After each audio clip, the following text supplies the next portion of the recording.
நீர்பிடிப்பு பகுதியில் பெய்த மழையால் பவானிசாகர் அணைக்கு நீர்வரத்து 5422 கன அடியாக அதிகரித்து நீர்மட்டம் 97 அடியை எட்டியுள்ளது. கூடுதல் விவரங்களை செய்தியாளர் கனகராஜ் வழங்க கேட்கலாம்.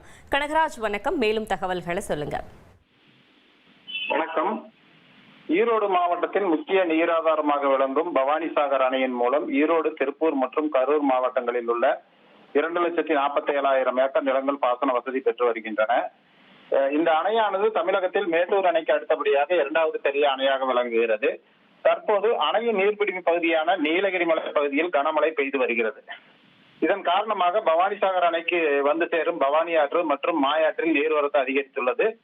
நேற்று நிலவரப்படி பவானிசாகர் அணைக்கு நீர்வரத்து 3,981 கனஅடியாக இருந்த நிலையில் இன்று நீர்வரத்து 5,422 கனஅடியாக அதிகரித்துள்ளது. இதன் காரணமாக அணையின் நீர்மட்டம் வேகமாக உயர்ந்து வருகிறது. அணையின் மொத்த நீர்மட்ட உயரம் 105 அடியாக உள்ள நிலையில் தற்போது அணையின் நீர்மட்டம் 97 அடியை எட்டியுள்ளது. இன்று நிலவரப்படி அணையில் நீர் இருப்பு 26.3 டிஎம்சியாக உள்ளது.